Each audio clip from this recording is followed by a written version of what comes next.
Jésus de Nazareth, crucifié vers l'an 33 de notre ère, a, selon la tradition juive, bien sûr, été enveloppé d'un linceul à sa mort.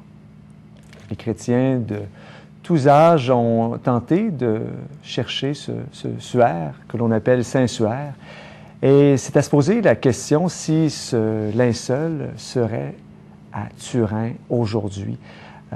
Beaucoup d'entre vous avaient une dévotion toute particulière pour cet objet. D'autres, depuis la datation au carbone 14, avaient être plus sceptiques, avaient des doutes. Aujourd'hui, nous avons la chance d'avoir deux spécialistes du linceul de Turin. Ils sont de l'association Montre-nous ton visage.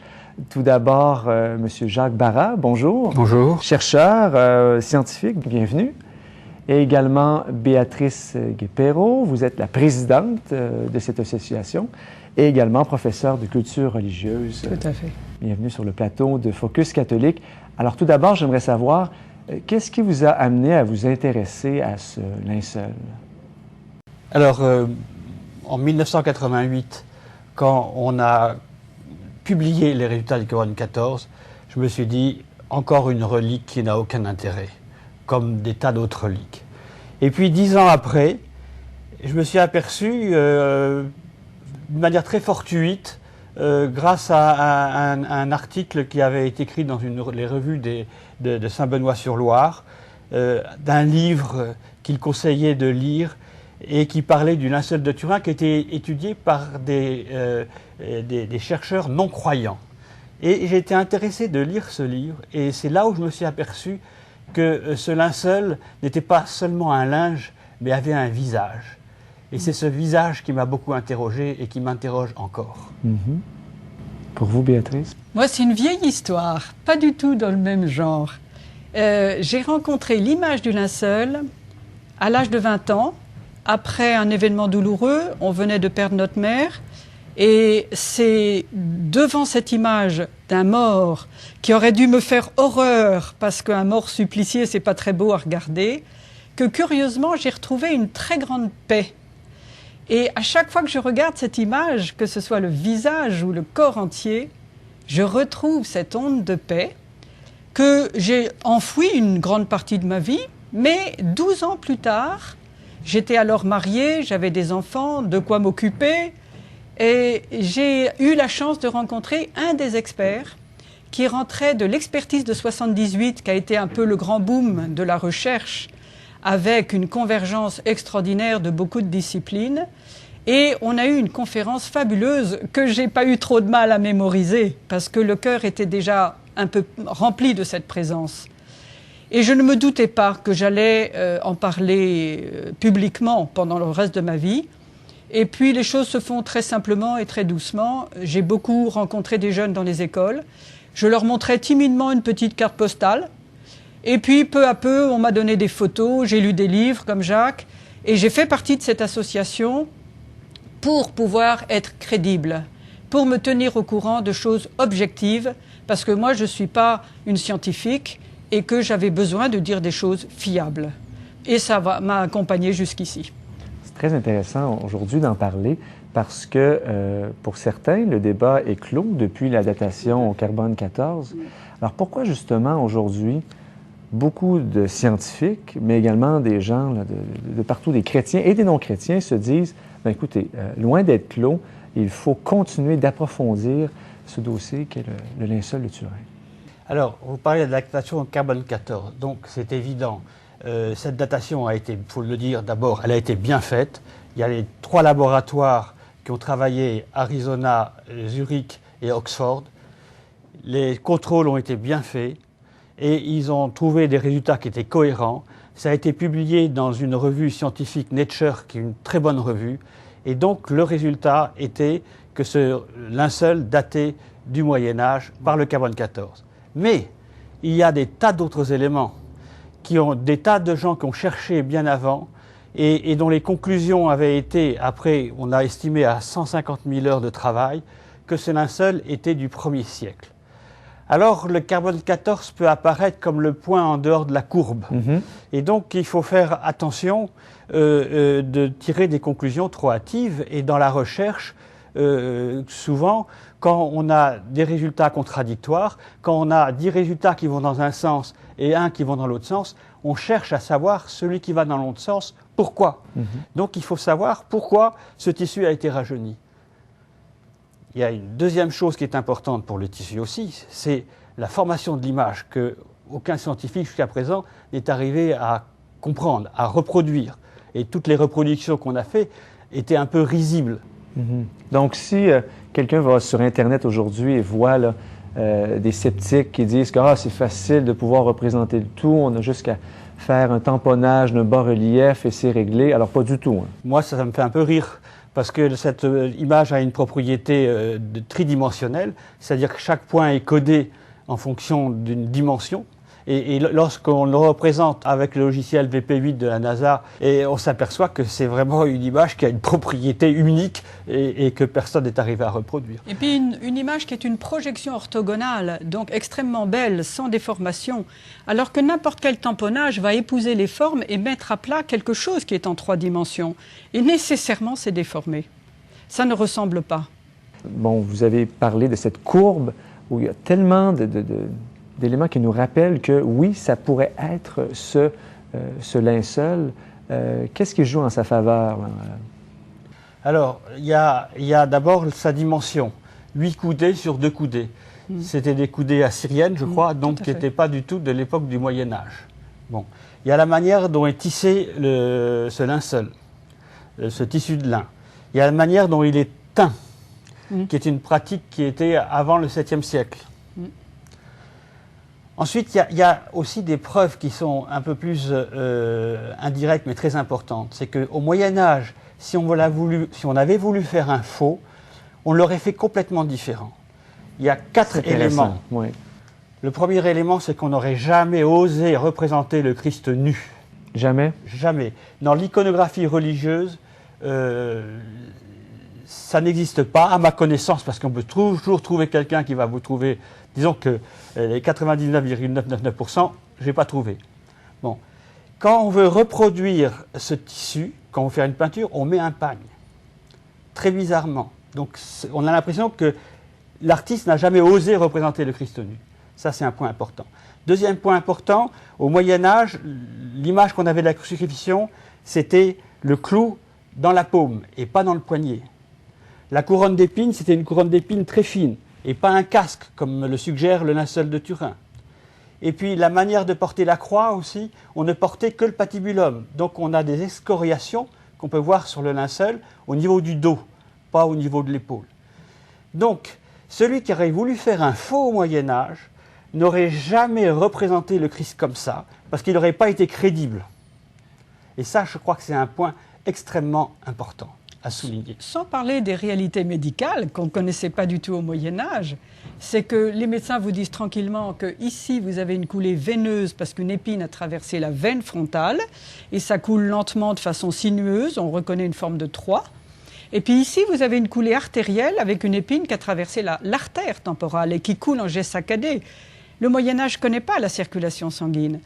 Et une des énigmes que personne n'a tranchées aujourd'hui, c'est que ce sang, puisqu'on couche l'individu sur le dos, c'est que nécessairement ce sang abondant va adhérer au tissu, va coller.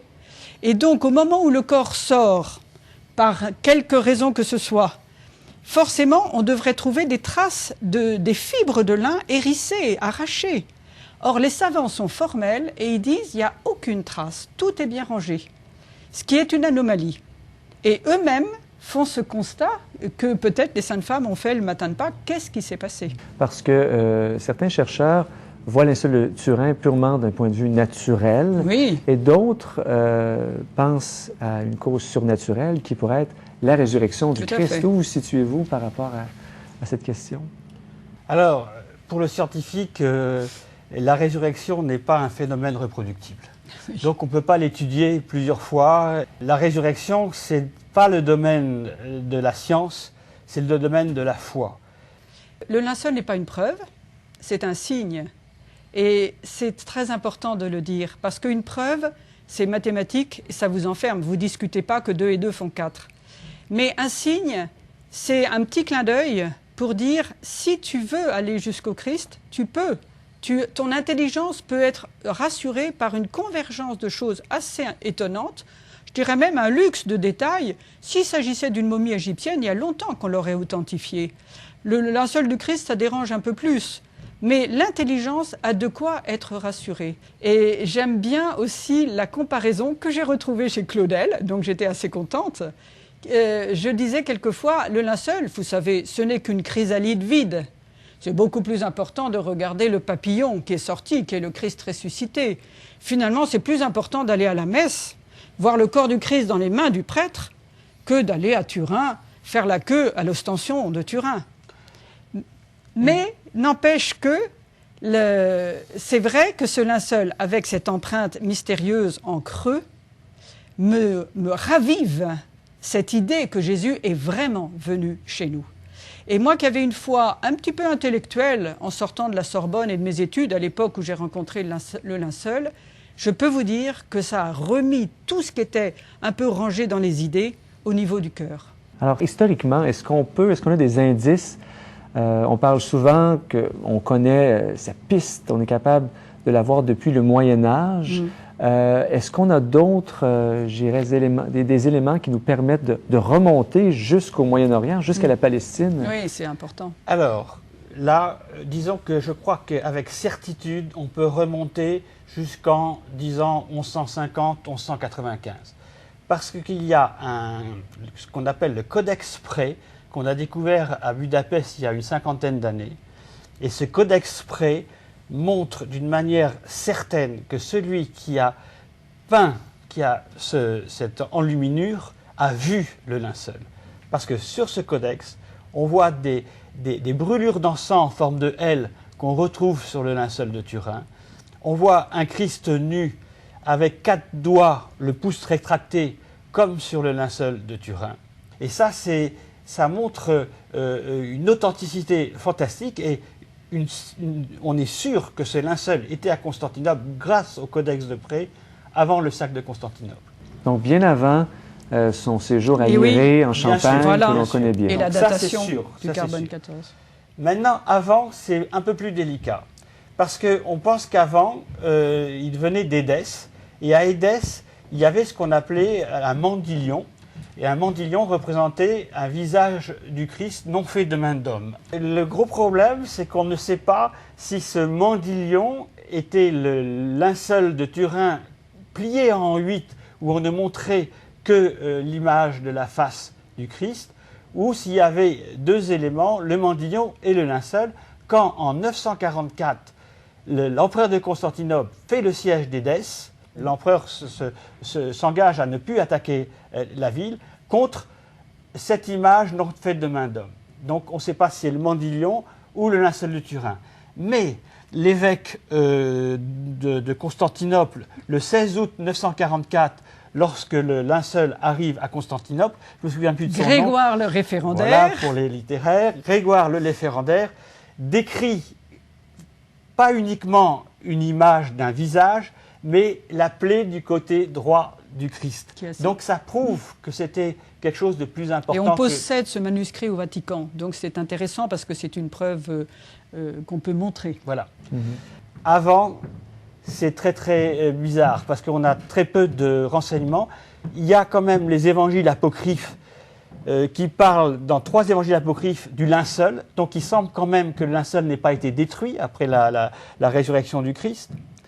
Et récemment, à la télévision française, il y a 15 jours, à l'émission musulmane, c'est très curieux, donc cette émission racontait l'histoire de la ville d'Alep. Et le prêtre ou le pope qui parlait de son église disait que en l'an 300, son église avait eu la chance d'accueillir le Saint-Suaire. Donc là, il y a encore des recherches à faire, il y a des gens qui savent des choses, il y a certainement des manuscrits qui existent en syriaque, en araméen, je ne sais pas quelle langue, mais qu'il faut encore trouver. Et ça, je trouve que c'est beaucoup plus intéressant de faire des recherches comme ça sur la datation que d'essayer encore de refaire un dosage au carbone 14 ou quoi que ce soit. Une chose est sûre, que le linceul soit icône ou relique, c'est vraiment tout un testament qui vraiment nous interpelle à propos des récits de la Passion. du Seigneur. J'aimerais vous parler de ce témoignage qu'offre le linceul, la passion du Christ. Alors effectivement, c'est la partie qui m'intéresse le plus quand je témoigne devant des élèves. Des élèves aujourd'hui ne connaissent pas beaucoup l'Évangile, mais dans une petite présentation plus simple que ce que fait Jacques, je leur montre quand même que c'est sérieux, que les savants ont travaillé dessus. Et quand l'intelligence de ces jeunes, qui a quand même envie de connaître, qui est curieuse, est un peu rassurée, et que je commence l'étude médicale en la rapprochant des textes, les récits de l'Évangile, je suis très impressionnée par la qualité de silence que ces jeunes respectent. Parce qu'on sent qu'ils découvrent quelque chose qu'on ne leur a jamais dit. Et moi-même, j'en suis émue, parce que les récits d'Évangile sont très sobres. Jésus silencieux, Caïphe qui lui dit « Tu ne réponds pas à ceux qui t'accusent ». Et on voit la bouche fermée du linceul, on le sent ce silence. Et puis la gifle, c'est comme ça que tu réponds. Et on voit les traces du visage tuméfié. Et puis la barbe et la moustache arrachées, nous disent des experts sur le linceul. Mais moi je lis dans Isaïe, j'ai tendu le dos à ceux qui me frappaient et la face à ceux qui m'arrachaient la barbe. Et j'ai une sorte de parallèle presque évident entre ce que je vois, un livre ouvert sur le linceul, et ce que je lis dans les textes, soit des prophéties, soit de l'Évangile lui-même. Et c'est impossible de ne pas être sensible, parce qu'il n'y a pas de fioriture. On n'a pas rajouté, ce n'est pas la légende des siècles.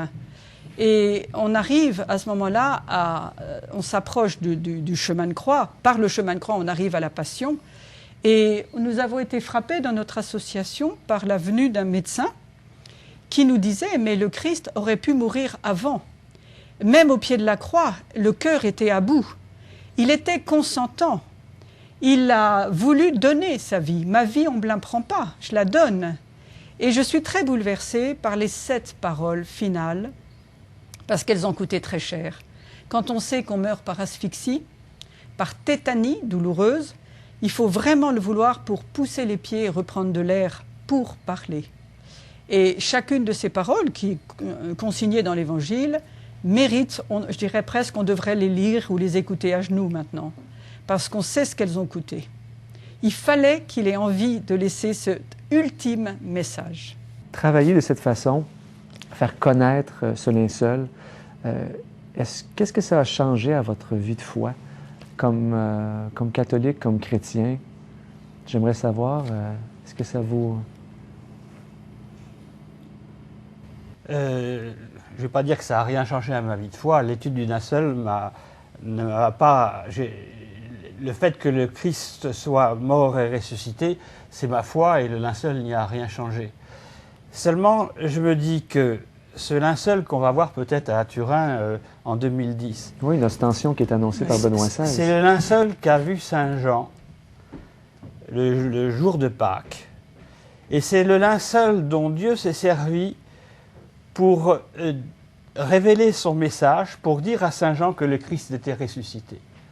Et je me dis que pour les scientifiques, l'étude de ce linceul, si les scientifiques le font d'une manière humble, s'ils cherchent la vérité, s'ils ne cherchent pas à se faire valoir, à démontrer des inscriptions qui paraissent douteuses, s'ils cherchent la vérité humblement, ils arriveront peut-être à comprendre que ce linceul a enfermé le corps, a enveloppé le corps d'un crucifié qui a reçu le même supplice que Jésus-Christ. Et peut-être qu'alors là, à ce moment-là, Dieu leur révélera son mystère, c'est-à-dire sa gloire d'un Christ mort et ressuscité. Pour vous, Béatrice? Moi, ça a quand même changé pas mal de choses. Bien sûr, ce n'est pas à cause du linceul que j'ai eu la foi. Je suis née, comme beaucoup de gens, dans une famille profondément croyante et je n'avais pas beaucoup de mal à croire. Mais dans mes études, j'ai d'ailleurs terminé mes études à la Sorbonne par un mémoire sur les pères de l'Église et sur la notion de la sagesse incarnée dont la Bible nous parle, qui m'a beaucoup éclairée, beaucoup réjouie même intérieurement. Et je vois un lien très direct avec la découverte du linceul 1 an après. C'est que le linceul, pour moi, m'a révélé l'incarnation. Et je me rends compte maintenant que ma foi était trop théorique. Elle planait trop dans les idées. Et je dis quelquefois que ce que j'avais dans la tête est tombé dans le cœur. Et j'en avais bien besoin. Parce que je me suis trouvée devant une personne. Ma foi n'est pas une philosophie, si belle soit-elle. Elle est l'adhésion à cette personne extrêmement respectueuse. Elle a les yeux fermés. Elle ne peut même pas m'intimider. Et elle est là devant en me disant « Je suis à la porte, je frappe. Si tu entends ma voix et que tu ouvres la porte, alors j'entrerai, je souperai avec toi et toi avec moi. » C'est pas souper, c'est la scène. Je prendrai la Oui. scène avec toi. Peu importe. C'est notre repas eucharistique. Alors bien sûr, c'est la scène. Et justement, Jacques a raison de dire ça parce que ça a changé aussi ma façon de recevoir l'Eucharistie. Et je me rappelle qu'après avoir vu le vrai linceul à Turin, je l'ai vu 2 fois grâce aux ostensions de Jean-Paul II, en 98 et en 2000. Et vraiment, quand je recevais l'Eucharistie dans les jours qui ont suivi, j'avais les larmes aux yeux parce que je revoyais cette empreinte majestueuse. Et quand le prêtre me dit « le corps du Christ », je peux dire « ce corps, il est venu chez nous et je l'ai vu ».